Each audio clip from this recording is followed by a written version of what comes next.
اگر آپ اپنے بچے ذہنی طور پر اور جذباتی طور پر مضبوط دیکھنا چاہتے ہیں تو اپنے بچے چائلڈ ہوڈ ٹراما سے جو ہے بچائیے۔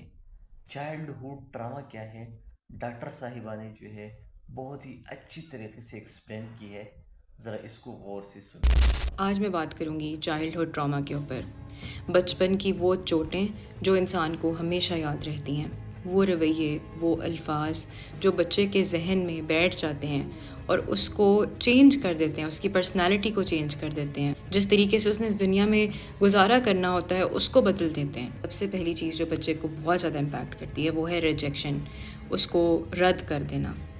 جیسے کہ آپ اگر بچے کو یہ کہہ دیں تم چپ کر دو، تمہیں نہیں پتہ، یا پھر آپ اس کو یہ کہیں کہ تم سے یہ کام صحیح سے کیوں نہیں ہوتا، اور بچے کو بار بار یہ احساس دلانا، یہ اس کے اندر ایک ریجیکشن وونڈ، ریجیکشن کا ایک زخم جو ہے اس کو جنم دیتی ہے۔ اس کو یہ لگتا ہے کہ ہی اور شی از ناٹ انف، وہ کافی نہیں ہے آپ کے لیے، اور اس چیز کو وہ پوری زندگی کیری کرتا ہے۔ اگلی چیز آ جاتی ہے ناانصافی کرنا، بچوں میں ناانصافی کرنا۔ اگر ایک بچے کی غلطی ہے اس کو دوسرے پہ بلیم کر دینا، یا ایک ہی بچے کو بار بار احساس دلانا کہ تمہاری وجہ سے ہی ہوا ہے۔ کہ اگر چھوٹے بچے نے غلطی کی ہے تو بڑے بچے کو اس کا قصوروار سمجھا جاتا ہے اور اس کو مارا جاتا ہے۔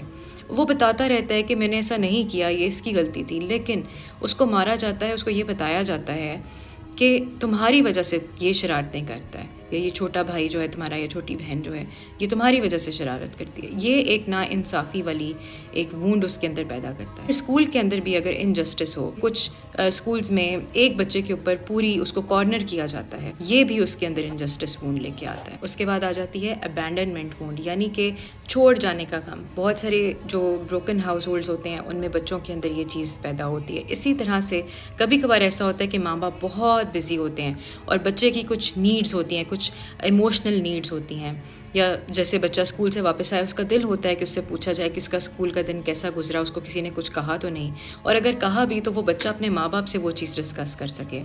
بہت دفعہ ایسا ہوتا ہے کہ بچوں کو یہ کہا جاتا ہے کہ خیر ہے تم ایسے ہی بہت زیادہ سوچتے ہو، تمہارے ایموشنز بہت بڑے ہیں۔ بچوں کے ایموشنز بڑے ہوتے ہیں کیونکہ وہ بچے ہیں، لیکن ایز پیرنٹس یا ایز ایڈلٹس ہمارا یہ کام ہوتا ہے ان کو سنبھالنا، ان کو نرچر کرنا۔ آخر میں آ جاتا ہے بیٹریل وونڈ، یعنی کہ دھوکہ دینا۔ ضروری نہیں ہوتا کہ بچے سے جھوٹ بولا جائے، کبھی کبھار یہ اس کے سیکریٹس لوگوں کے ساتھ شیئر کرنا بھی ہوتا ہے، کبھی کبھار اس کے جو آپ نے اس سے وعدے کیے ہوئے ہیں وہ پورے نہ ہوں تو بھی ہوتا ہے۔ اور اگر وہ بچہ آپ سے آ کے پوچھے کہ آپ نے یہ چیز نہیں کی جس طرح آپ نے کہی تھی، آپ آگے سے اس کو سنب کر دیں، تو یہ اس کے اندر ایک بیٹریل وونڈ کو جنم دیتا ہے۔ یہ سب چیزیں ضروری ہیں جاننی، کیونکہ ہم چاہتے ہیں کہ ہمارے بچے جو ہیں وہ ایک اچھی انوائرمنٹ میں پیدا ہوں۔